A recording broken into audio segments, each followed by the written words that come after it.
Glória a Deus. O Senhor é bom, Ele é maravilhoso, Ele é o nosso Deus. Fomos esses dias de seminário muito abençoados, muito mesmo. O tema lealdade e deslealdade. Algumas pessoas talvez não puderam estar conosco, mas tivemos aqui 800 inscritos. E fomos assim impactados mesmo. Fomos ampliados tremendamente, coisas que nós já sabíamos, e também fomos ampliados do conhecimento, mas muito mais do que o conhecimento, o entendimento aberto. Nós aprendemos que o nosso Deus é um Deus de padrões. Ele não baixa o seu padrão, Ele não muda. Quando Deus criou os céus e a terra, Ele fez a sua avaliação e Ele disse que tudo estava bom. Então Ele avaliou aquilo que Ele havia feito. E como é importante nós avaliarmos a nossa jornada e a nossa caminhada. Há um padrão estabelecido por Deus.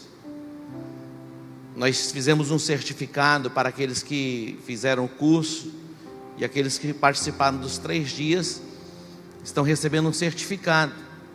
Eu sei que algumas pessoas participaram um dia e o certificado ficou muito bonito, como eu gostaria do certificado. Algumas outras pessoas participaram 2 dias, ficaram apaixonadas querendo o certificado. Mas nós estabelecemos um padrão, tinha que ser os 3 dias. Mas como eu sou um pastor, não vou baixar o padrão. Mas eu estava conversando com o mestre Canto. Ele fez mais de 600 cursos no banco que ele trabalha. Ele é gerente do Banco do Brasil. E conversando com ele, ele falou: apóstolo, fiz mais de 600 cursos no banco. Imagina como fazer mais de 600 cursos. Ele, alguns presencial, e a maioria dos cursos que eu fiz, a maioria foi na madrugada pela internet. Ele está entre os 10 do Brasil que mais tem curso no Banco do Brasil. Mas ele fez os cursos na madrugada. Então nós vamos disponibilizar para você que quer o certificado a concluir o curso na madrugada. Ó, que coisa tremenda. Nós vamos baixar e você vai poder assistir a ministração. E aí você não vai mentir, lógico. E crente não mente, ele é fiel, ele é leal. E você vai dizer: olha, eu concluí o meu curso. E aí você vai ter o seu certificado. Diga: Deus é um Deus de padrão. Nós temos diante de nós o tema Deus primeiro. E a nossa chamada é para colocarmos Deus em primeiro lugar. Amar a Deus sobre todas as coisas. Diga: amar a Deus sobre todas as coisas. Todas as coisas. E o segundo mandamento é amar o nosso próximo como a nós mesmos. Esse é o grande mandamento: amar a Deus sobre todas as coisas. Jesus disse: se vocês me amam, vocês guardam os meus mandamentos. Se vocês me amam, vocês guardam os meus mandamentos. A Bíblia diz que os mandamentos do Senhor, eles não são pesados, eles não são penosos. Então amar a Deus sobre todas as coisas. Deus, Ele criou a família, a primeira instituição estabelecida por Deus na terra. A Bíblia diz que aquele que não cuida dos seus, olha, aquele que não cuida dos seus, negou a fé e é pior do que os incrédulos. Nós não podemos negligenciar e nem negociar o princípio de família. Não temos como baixar o padrão. Diga: não podemos baixar o padrão na família. 1 Timóteo 5,8 diz que aquele que não cuida dos seus, e principalmente os da sua família, negou a fé e é pior do que o incrédulo. Diga: Deus, família. Terceiro lugar, eu quero falar a respeito da igreja. Algumas pessoas dizem: eu amo a Deus, eu amo a família, mas esse negócio de igreja não é muito comigo não. Tudo que Satanás quer é desconectar você de Deus, da família e da igreja. Desconectados da igreja, separados, porque nós somos um corpo, nós não temos vida. Nós não temos vida própria. A vida que temos, ela emana de Deus, através do seu corpo, que é a igreja. Se um membro do corpo humano se desconectar do corpo, ele continua vivendo? Não. Quando você olha para o rabo da lagartixa, quando você corta, ela continua mexendo, mas já morreu. É possível que você, se desconectando da igreja, por um tempo você se torne assim como um rabinho de lagartixa, até se mexendo, mas um pouco à frente você para de mexer, porque não tem vida. Deus ama a sua igreja, Deus ama a família, e a nossa chamada é para amarmos a Deus, amarmos a família e amarmos a igreja. O apóstolo Paulo, quando ele ensina a respeito da ceia, ele diz: olha, sabe por que há muitos fracos e doentes, e muitos que dormem na igreja? Porque não conseguiram discernir o corpo de Cristo, participam de uma forma indigna do corpo, participam do corpo, mas de uma forma indigna, sem discernir o corpo de Cristo. Por isso há no meio de vós muitos fracos e doentes, e muitos que dormem. Algumas pessoas elas dizem: mas eu não penso assim, eu vivo a igreja do meu jeito. Na verdade, não é do nosso jeito, é do jeito que Deus estabeleceu, é no padrão dele. Diga: no padrão dele. Mas há muitos equívocos de pessoas e de homens. Não importa os equívocos das pessoas e dos homens, o que importa é o princípio da palavra de Deus. E viva não por aquilo que os homens equivocados pensam ou dizem, e até no seu comportamento se expressam. Viva de acordo com o princípio, com a palavra estabelecida, e você vai viver a plenitude da vida de Deus na terra. Jesus disse que o ladrão, ele veio para roubar, para matar, para destruir, mas Jesus disse: eu vim para que vocês tenham vida, e vida em abundância. A vida em abundância se manifesta através da sua igreja, do corpo de Cristo. Diga: vida plena, vida abundante. No Evangelho de Mateus, no capítulo 3, Mateus, capítulo 3, nós encontramos aqui a vocação dos primeiros discípulos. Jesus caminhando junto ao mar da Galileia, e ali ele viu Simão, chamado Pedro, e André, que estavam lançando as redes. Eles eram pescadores. E quando Jesus os viu, Jesus os chama e diz: vinde a mim, versículo de número 19, vinde a mim, vinde após mim, e eu vos farei pescadores de homens. E o texto diz que imediatamente, diga imediatamente, eles deixaram as redes e o seguiram. Olha só, imediatamente. Aqui Jesus começa a montar a sua base, e a partir desta base ele estabeleceria a sua igreja. A igreja é composta de pessoas. A igreja é composta de pessoas. Nós somos a igreja. Diz o texto no versículo 23, eles começaram a seguir Jesus, e Jesus percorria, 23 diz, percorria Jesus toda a Galileia, ensinando nas suas sinagogas, pregando o evangelho do reino e curando todos os tipos de doenças e enfermidades entre o povo. Olha o que Jesus fazia. Ele percorria toda a Galileia, ele ensinava nas sinagogas e ele pregava o evangelho do reino. Diga: evangelho do reino. E ele curava todos os tipos de doenças e enfermidades entre o povo. Doenças e enfermidades. Diga: doenças e enfermidades. A enfermidade está relacionada a questões mentais, e as doenças estão relacionadas ao corpo. Jesus, ele traz consigo o poder para curar as nossas neuroses, curar as nossas emoções, nos dá saúde mental. Pessoas equilibradas, pessoas saudáveis, que se relacionam bem com Deus, consigo mesmo, com os irmãos e com a sociedade. Ontem o pastor Miro estava pedindo oração por um amigo que foi agredido no trânsito, uma coisa assim, por causa de um estresse, alguma coisinha, foi agredido de uma forma violenta. Enquanto nós temos visto isso na sociedade, pessoas neuróticas, diante de um conflito pequenininho, perdem o controle, se tornam agressivos. Jesus, ele tem poder para curar essas neuroses, nos dá saúde mental, saúde emocional, para que possamos nos relacionar bem com Ele, com a família, conosco mesmo, com a igreja e com a sociedade. Então Jesus, ele percorria as cidades, as aldeias, ele pregava o evangelho do reino, ele ensinava os princípios da palavra, e ele curava todos os tipos de doenças e enfermidades entre o povo.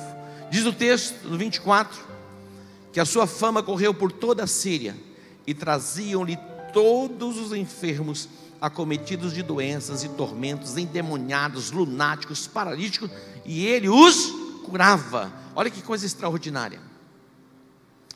Logo no começo, no início da caminhada, os discípulos foram observando o que Jesus estava fazendo. Tudo o que Jesus queria era que os discípulos depois fizessem o mesmo. A forma de Jesus discipular e ensinar era fazendo, mostrando, e depois ele ordenava que eles fossem e fizessem da mesma forma. E Jesus vai entrar aqui no capítulo 5 de Mateus, aqui fala, e é chamado as bem-aventuranças, ou o Monte das Bem-aventuranças, nós conhecemos quando vamos a Jerusalém, e aqui fala sobre as bem-aventuranças. Versículo 1: vendo Jesus as multidões, subiu a um monte e assentou-se. Aproximando-se dele de seus discípulos, ele começou a ensiná-los, dizendo: bem-aventurados pobres de espírito, porque deles é o reino dos céus. Bem-aventurados os que choram, porque eles serão consolados. Preste atenção. A pessoa não é bem-aventurada porque ela chora, ela é bem-aventurada porque ela é consolada. A pessoa não é bem-aventurada porque ela é pobre, ela é bem-aventurada porque deles é o reino dos céus. Você entende? Bem-aventurados os pobres de espírito. Aí diz, por quê? Porque deles é o reino dos céus. Jesus começa a trazer o ensinamento. Aí chega no versículo de número 13. Observe comigo o versículo de número 13.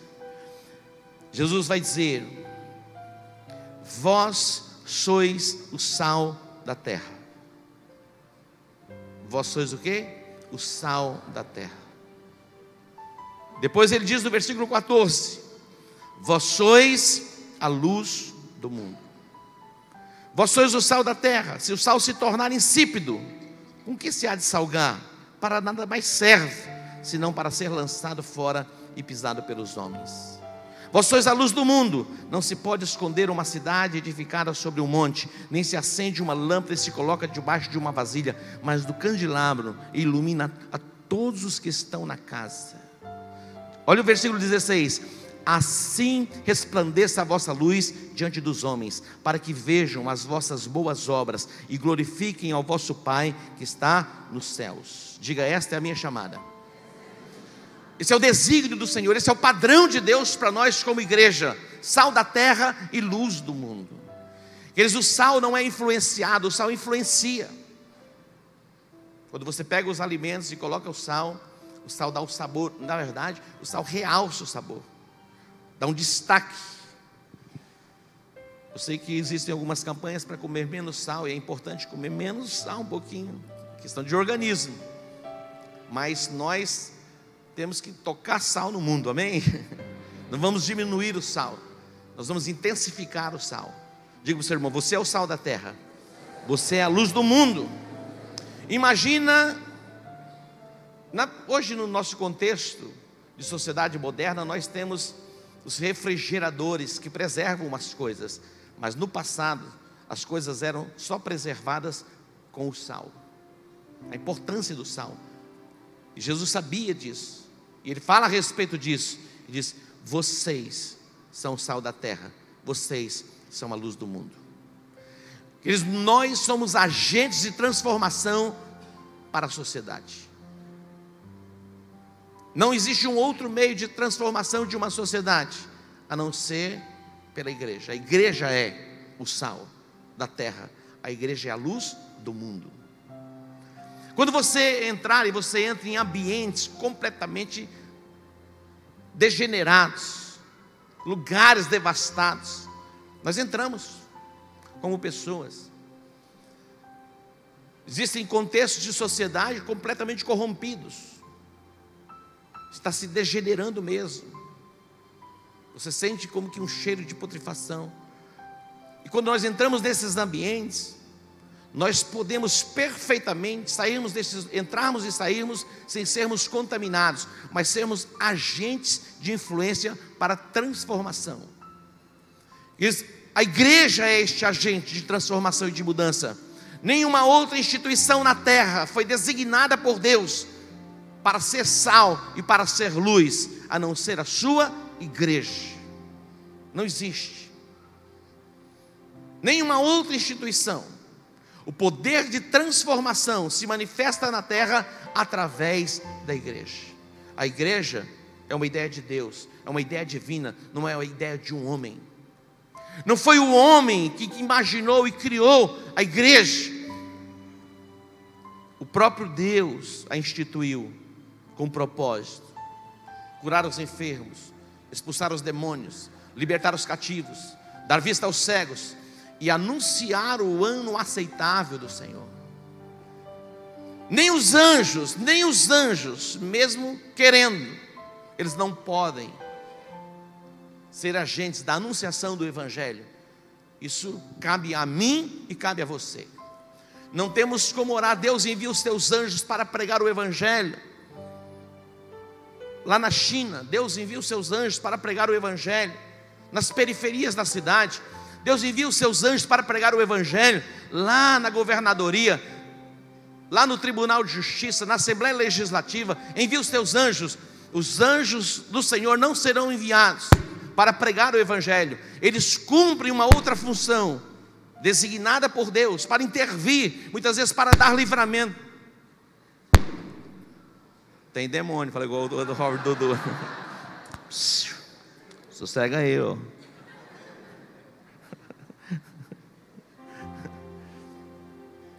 Você percebeu, né? Que a função e a responsabilidade é de quem? Bate assim, diga: é minha. Bate assim no seu peitinho assim, diga: é minha. Estou olhando também, como diz o pastor Evaldo. Faz assim, ó, se não fizer, manda você levantar aí. Faz assim: é minha. Isso. Quem não fez? Eu estou brincando. Fala assim: manifesta.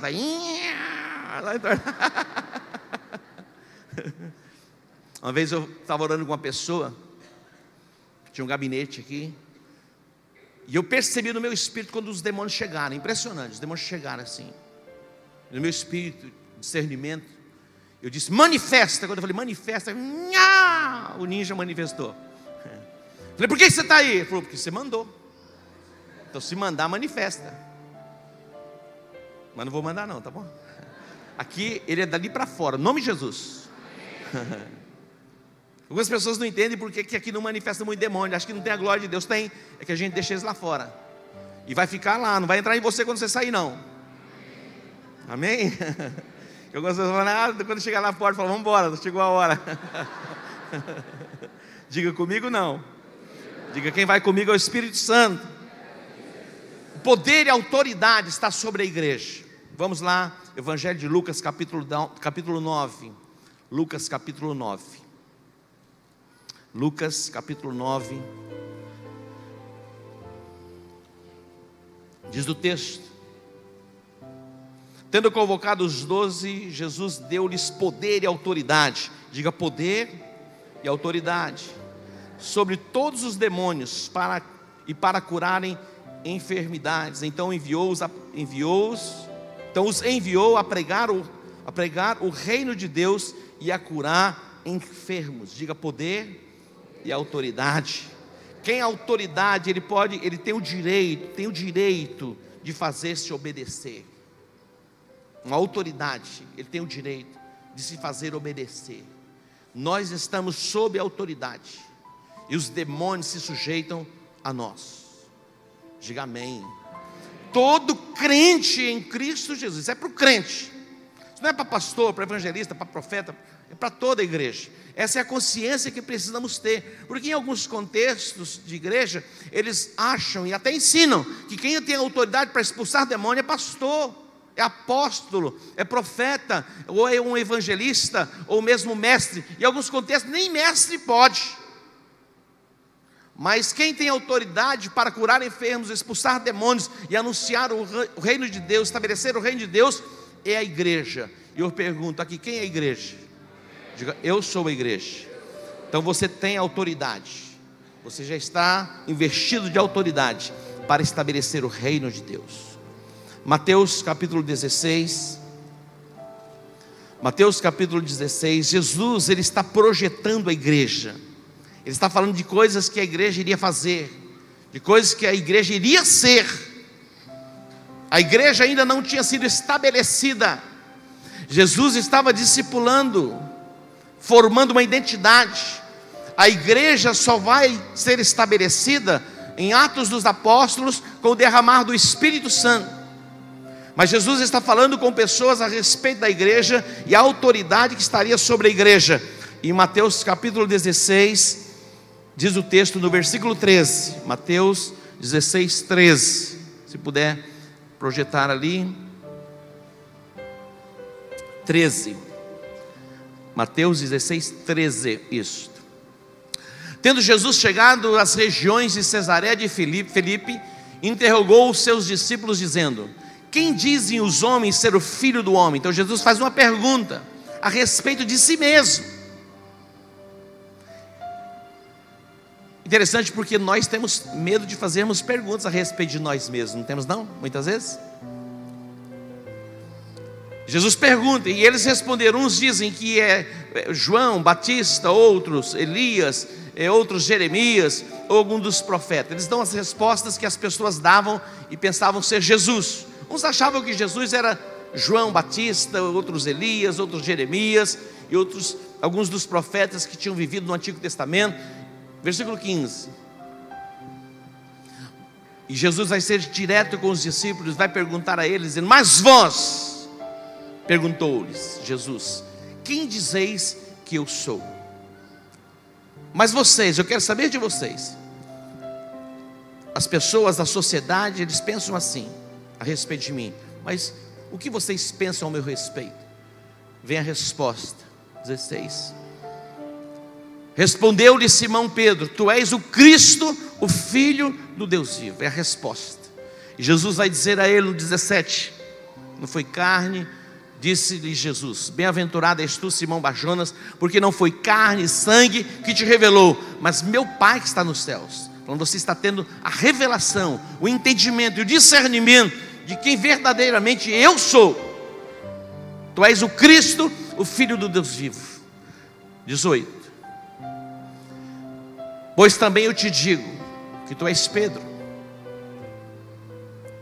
e sobre esta igreja, sobre esta pedra edificarei a minha igreja, e as portas do Hades, ou as portas do inferno, não prevalecerão contra ela. Olha só, quando Jesus fez esta pergunta: quem dizem os homens ser o Filho do homem? Ele estava num lugar em que os judeus não iam, Cesareia de Filipe. Os judeus não entravam naquele território, porque aquele território, para os judeus, eram os portais do inferno. Por que eram os portais do inferno? Quando nós vamos a Israel, lá no norte de Israel, no Monte Hermon, nós encontramos ali muitas cavernas. E ali encontramos até hoje nichos de altares que foram construídos a deuses, como Zeus, debaixo da influência grega, e outros deuses onde as pessoas vinham e ofereciam os seus sacrifícios. Era um lugar de idolatria, era um lugar de feitiçaria, era um lugar para os judeus contaminado. Então eles diziam: este lugar são os portais do inferno. E Jesus, diante daqueles altares, ele faz a pergunta, e aí ele dá a resposta, e aí Pedro dá a resposta: tu és o Cristo, e diz: sobre esta pedra, que é o fundamento, que é Jesus, eu edificarei a minha igreja. E diz: e as portas do inferno não prevalecerão contra ela. Diga: as portas do inferno não prevalecerão contra a igreja de Jesus. Não temos o que temer, Precisamos guardar o nosso coração. Lá em Cesareia de Filipe, imagina Jesus falando com 12 homens, plantando sementes a respeito da sua igreja. Lá em Cesareia ele diz: as portas do inferno não prevalecerão contra a igreja. Diga: as portas do inferno não prevalecerão contra a igreja. 19. Vamos lá. Dar-te-ei as chaves do reino. Diga: as chaves do reino. Diz: o que ligares, pois, na terra será ligado nos céus, e o que ligares na terra será desligado nos céus. Olha que coisa extraordinária é o papel e a missão da igreja. A igreja tem o poder e a capacidade dada por Jesus para ligar e para desligar. Em outras palavras, ela tem o poder para permitir ou proibir. Tudo que você ligar, concordar, vai ser estabelecido.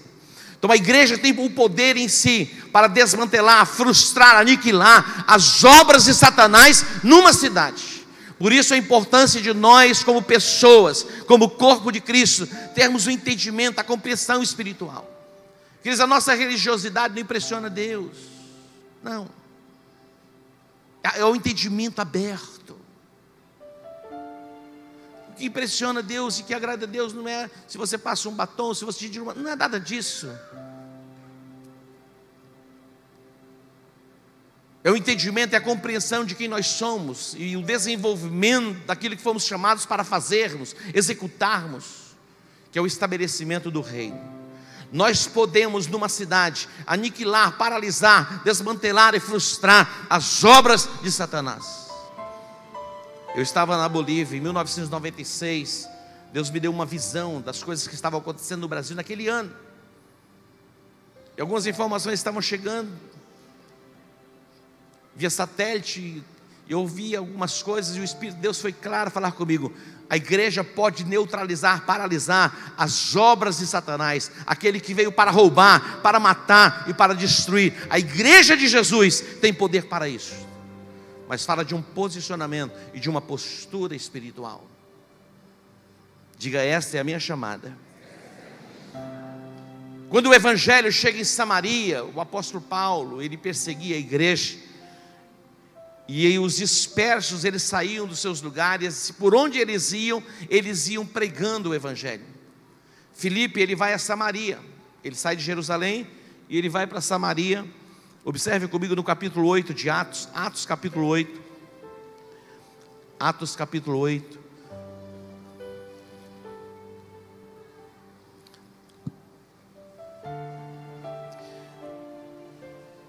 Havia uma perseguição em Jerusalém. Pessoas estavam morrendo por causa do evangelho. Estevão tinha sido apedrejado. Estevão era um oficial da igreja, um diácono, foi o primeiro mártir do cristianismo. Pessoas enfurecidas, debaixo do comando e da permissão de Saulo, ele é apedrejado. E aqui no capítulo 8, no versículo 3 diz que Saulo assolava o quê? A igreja, entrando pelas casas, ele arrastava homens e mulheres e os encerrava na prisão. Olha só, versículo 4: mas os que andavam dispersos, ali diz: no entanto, os que foram dispersos, iam por toda parte, fazendo o quê? Se escondendo? Não, eles se expunham. Os que foram dispersos, eles foram por todas as partes, fazendo o quê? Lê para mim, por favor. Diga: anunciando a palavra. Versículo 5. E descendo Filipe à cidade de Samaria, o que ele fazia? Pregava-lhes a Cristo. 6. As multidões escutavam unânimes as coisas que Filipe dizia, ouvindo-o e vendo os sinais que operava. 7. Pois saíam de muitos possessos os espíritos imundos, clamando em alta voz, e muitos paralíticos e coxos foram curados. 8. Pelo que houve o quê? Grande alegria. Diga: grande alegria. A presença da igreja traz transformação, quebra grilhões, fortalezas, traz cura, traz restauração, traz a presença de Deus. E o resultado? Grande alegria. Diga: grande alegria. Pessoas de influência. Ali havia um mágico reconhecidíssimo. Pessoa de influência se converte. Até o mágico, o feiticeiro se converte. O mágico e o feiticeiro. Nós temos no nosso meio pessoas que vieram da feitiçaria, tiveram sua experiência com Jesus, lideravam os terreiros. Temos, foram libertas, porque este é o papel da igreja. Você é a prova viva do poder de transformação do Evangelho. Paulo diz: eu não me envergonho do Evangelho, que é o poder de Deus para a transformação de todo aquele que crê. Primeiro o judeu, depois o grego.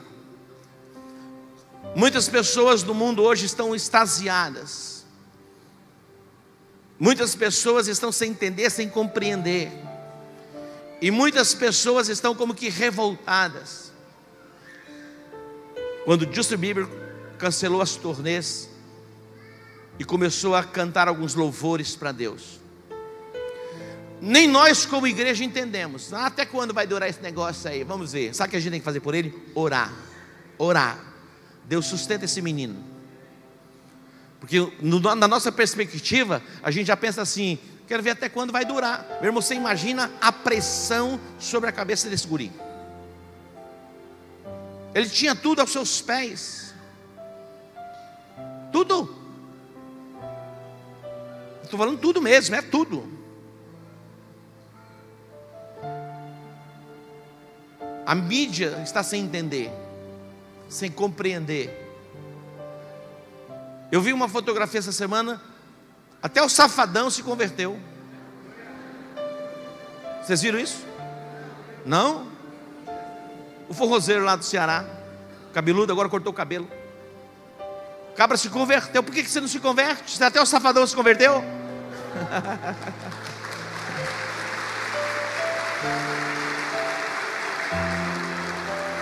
Agora eu vi algo incrível.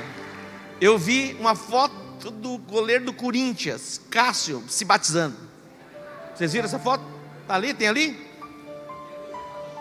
Olha aí. Olha aí o Wesley Safadão. Agora era Jesus. Acabou, meu irmão. Ora por ele, meu irmão. Olha aí, ó. Tem preço o negócio. Parece até o Clodoilson batizando ele, não parece não? Aqui, ó. Fala a verdade. Não parece? Ô Clodoilson, você estava lá, é? Você nem falou para mim.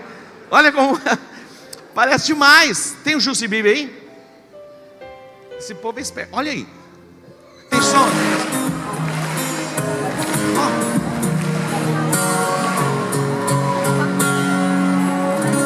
I will sing of your love forever. I will sing of your love forever. I will sing of your love forever. I will sing of your love forever. Over the mountains and the sea, your river runs your love for me. And I will open up my heart and let you hear me set me free. I'm happy to be in the truth, and I will gladly lift my hands.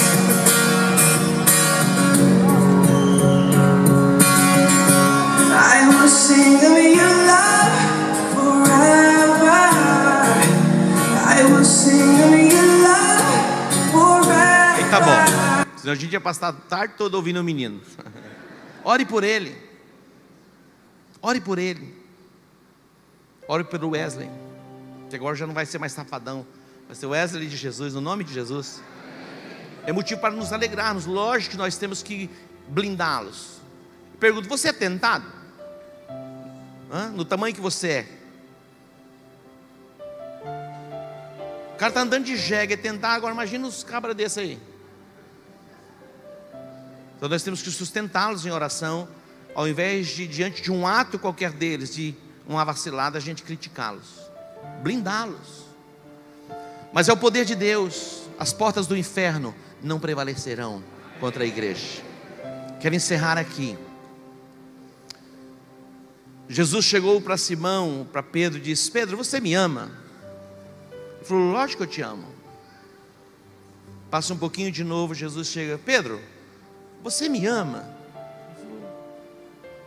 O Senhor sabe todas as coisas, o Senhor sabe que eu te amo. Terceira vez, Jesus pergunta para ele: Pedro, você me ama? E diz assim: se você me ama, apacenta os meus cordeirinhos. Quem ama Jesus, ama gente, ama vidas, ama as ovelhas. Você ama Jesus? Então cuide de gente.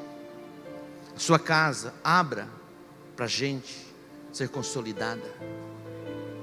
Quando você abre as portas da sua casa, está dizendo: Pai, o Senhor é bem-vindo. Quando você recebe pessoas na sua casa, está dizendo: Pai, eu amo gente como o Senhor ama gente. Apacenta os meus cordeirinhos. Vem aqui os dos louvores. O coral fica um pouquinho, que vocês vão cantar no final.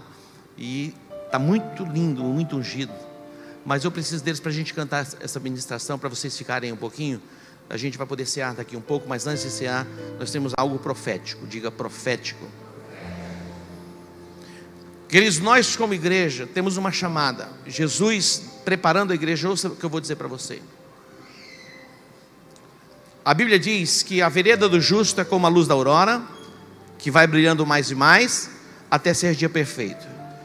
Diga: a vereda do justo é como a luz da aurora, que vai brilhando mais e mais, até ser dia perfeito. Jesus planejando a igreja e o seu propósito e a sua missão, e diz assim: permaneçam em Jerusalém, é a base. Vocês serão minhas testemunhas em Jerusalém, Judeia, Samaria, e vocês vão chegar aos confins da terra. Diga: os confins da terra. O nosso congresso de março, inspiração, o tema é até os confins da terra. Eu tenho uma notícia boa para dar para você. No congresso de março nós lançaremos a primeira igreja evangélica fora dessa base, numa outra base. Essa é a primeira. Vai ser extraordinário. Por quê? Porque nós vamos cumprir a missão. Jerusalém, um pouquinho ali, Samaria, e nós vamos aos confins da terra. A 14 de julho, ela vai ser completamente transformada. E esse lugar vai ser um lugar extraordinário de consolidação de vidas também. Mas nós vamos ampliar as nossas bases, e nós estamos trabalhando pelo projeto chamado IECG Norte, que vamos ter um impacto e uma influência maior sobre a cidade. Eu tenho um desafio para você hoje, mas antes do desafio, curve a sua cabeça. Vamos louvar ao Senhor com esta canção. Como agradecer pelo bem que tens feito a mim,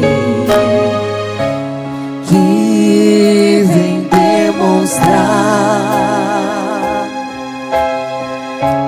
quanto amor tu tens, ó Deus, por mim. As vozes de milhões de anjos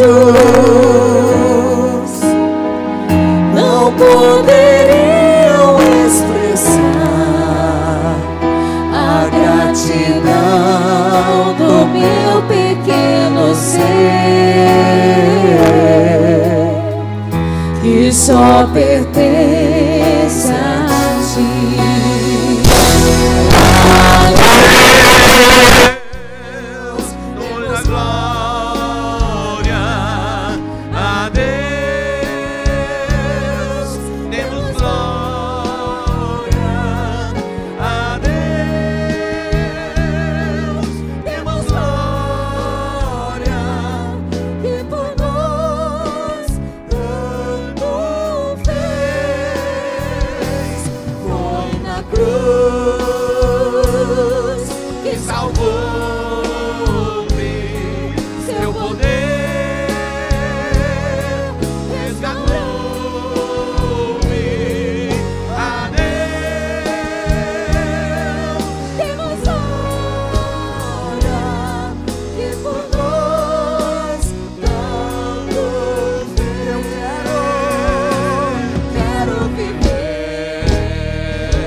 vez, eu quero que você faça uma oração de consagração. Há uma chamada de Deus sobre a sua vida. Você pode ser médico, engenheiro, advogado. São profissões tão extraordinárias. Deus te capacitou para isso. Não importa a sua chamada profissional. Você serve como servidor público, você serve numa casa, não importa. Você foi chamado para o louvor e para a glória do nome do Senhor. Você foi chamado para ser sal da terra, para ser luz do mundo. Você foi chamado para manifestar a glória de Deus. Você foi chamado para proclamar o Evangelho. Você foi chamado para curar os enfermos, para expulsar os demônios. Você foi chamado para dar vista aos cegos.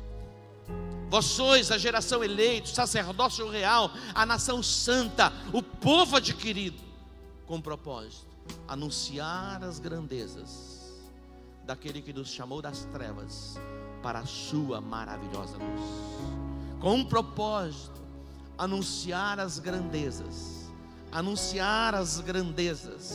daquele que nos chamou das trevas para a sua maravilhosa luz. A Bíblia diz que a criação está gemendo, esperando a manifestação dos filhos de Deus. Seja ousado, seja intrépido, não se envergonhe do Evangelho, assuma a sua identidade, o seu comportamento transformado, deixando a mentira, deixando o engano, deixando o pecado, vivendo para Cristo. Diga: Pai, eu me rendo. Diga: Pai, eu me rendo, eu me entrego a esta chamada tão nobre. Diga: eu me abro ao Espírito Santo para ser um canal para a manifestação da glória de Deus e o estabelecimento do seu reino. Diga: Pai, conta comigo, conta com a minha casa, conta com a minha família. Diga: eu e a minha casa serviremos ao Senhor. Dê um aplauso a Ele. Glória a Deus. Glória a Deus.